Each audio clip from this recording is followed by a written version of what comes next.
Welcome to Part 4 of the Savvy Submitter's Guide to Issues, Resolutions, and Principles. This video will go into more detail about submitting legislative principles for consideration. Before proceeding, you should watch Part 1 of the series, which is an overview of Washington State PTA's legislative platform.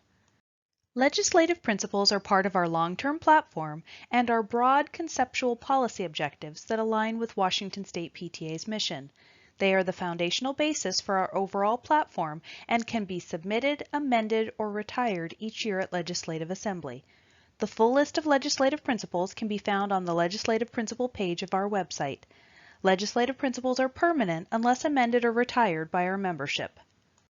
The legislative principle life cycle begins when they are submitted by PTA members, local PTAs and PTSAs in good standing, councils in good standing, or Washington State PTA committees. The submission deadline is June 1st. The next step is when first the Advocacy Committee and then the Washington State PTA Board of Directors review submitted legislative principles to ensure they align with PTA vision, mission, and goals. Submitted legislative principles are scored against a checklist before being approved to move forward to the delegates at Legislative Assembly. After legislative principles have been reviewed and the information has been communicated to members, voting delegates debate and vote on those principles. During the legislative session, the Advocacy Committee and the Washington State PTA Legislative Consultant work together when reviewing current legislation that aligns with our legislative platform and determine which bills to support or oppose.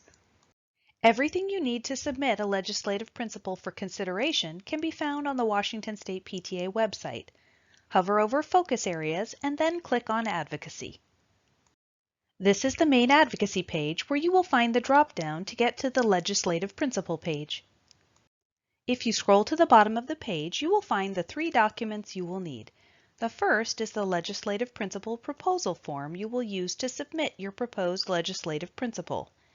The second is the legislative principle proposal instructions that has more detailed information about the process and criteria. The third is the Legislative Principle Review Checklist that will be used by the Washington State PTA Advocacy Committee to review all submissions. Reviewing this will help you formulate your proposal with the best opportunity for success.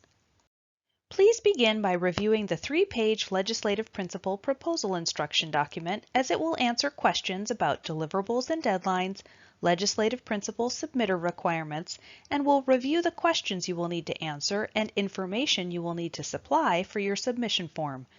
The completed proposal form is due no later than Monday, June 1st to give the Advocacy Committee time to prepare for the meeting where all submissions are reviewed.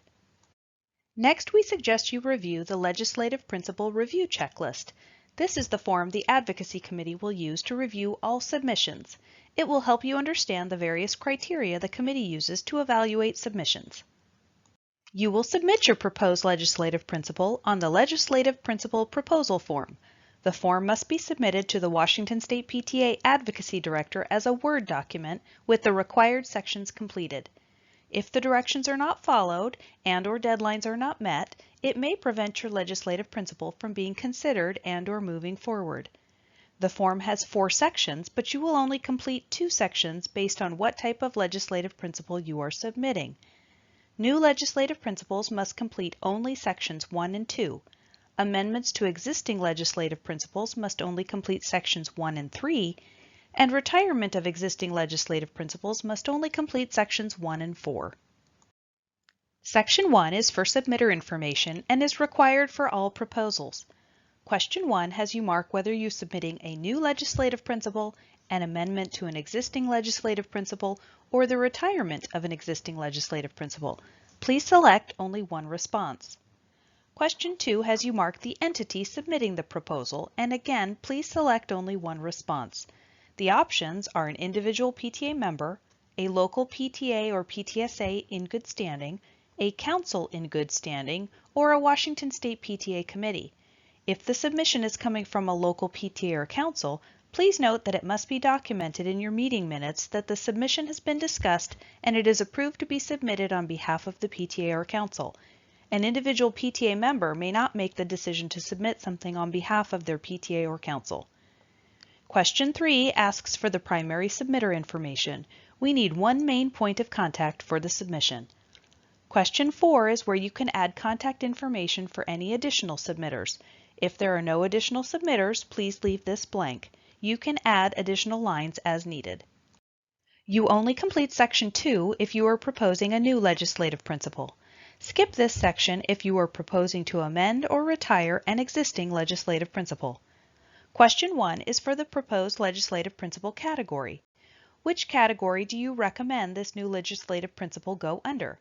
Budget, revenue, and funding, family and community engagement, public education policies, health and well-being of children and youth, or safe and nurturing environments for children and youth. The legislative principle category designations ultimately fall under the purview of the Washington State PTA Advocacy Committee. Question 2 is for the proposed legislative principle language. In 100 characters or less, including spaces, provide the proposed new legislative principle language that follows the introductory line. The introductory line for each legislative principle category is slightly different, so please refer to the legislative principle page of the Washington State PTA website. Section 2, Question 3 is where you provide the facts and evidence that lead you to propose this new legislative principle. It is crucial that all statements and statistics are backed up with facts and evidence. Please use footnotes to provide any links to websites, documents, etc. that you use to formulate your legislative principle. You are asked to limit your response to no more than 5 pages. Properly citing your sources is incredibly important. Here is an example of how to properly cite your sources using footnotes. If you have any questions about how to cite your sources, please contact the Washington State PTA Advocacy Director. Section 2, Question 4 is for the persuasive statement, which can be a maximum of 250 words. This persuasive statement will be used in the Voter's Guide for Legislative Assembly. This is your opportunity to tell voting delegates why this legislative principle is important and should be adopted by Washington State PTA. Question 5 is where you share any legislators and/or groups or coalitions that are currently working on the topic, if known. If you don't have any information on other groups, please say unknown.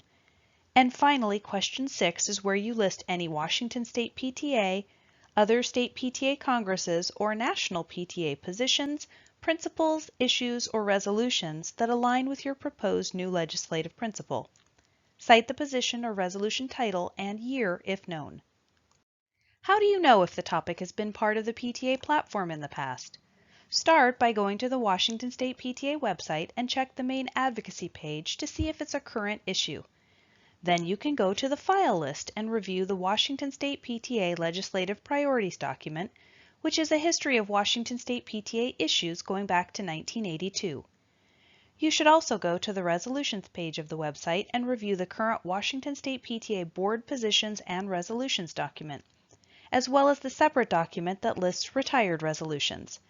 Also review the legislative principles, which can be found on the legislative principle page of the website.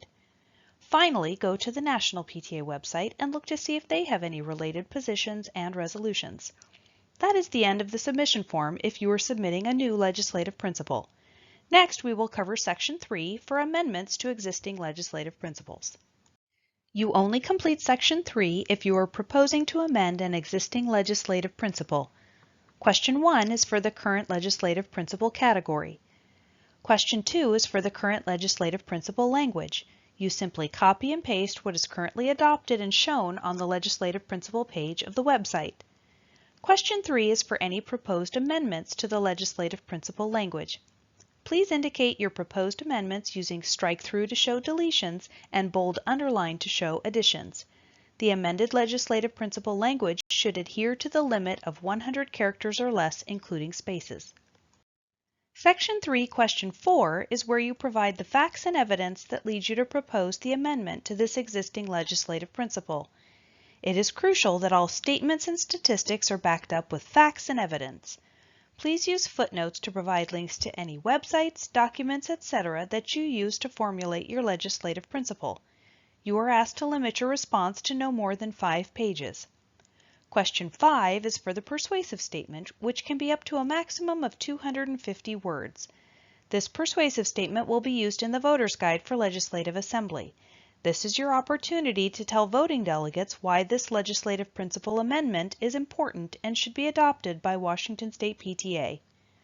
That is the end of the submission form if you are submitting an amendment to an existing legislative principle. Next, we will cover Section 4 for proposals to retire an existing legislative principle. You only complete Section 4 if you are proposing to retire an existing legislative principle. Question 1 is for the current legislative principle category. Question 2 is for the current legislative principle language. Question 3 is where you provide the facts and evidence that lead you to propose the retirement of this existing legislative principle. Please use footnotes as previously described to provide links to any websites, documents, etc. that you use to formulate your proposal. You are asked to limit your response to no more than 5 pages. Question 4 is for the persuasive statement, which can be up to a maximum of 250 words.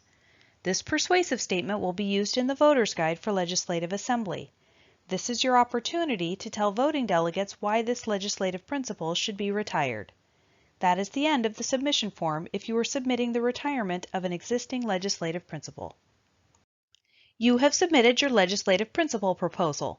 Now what?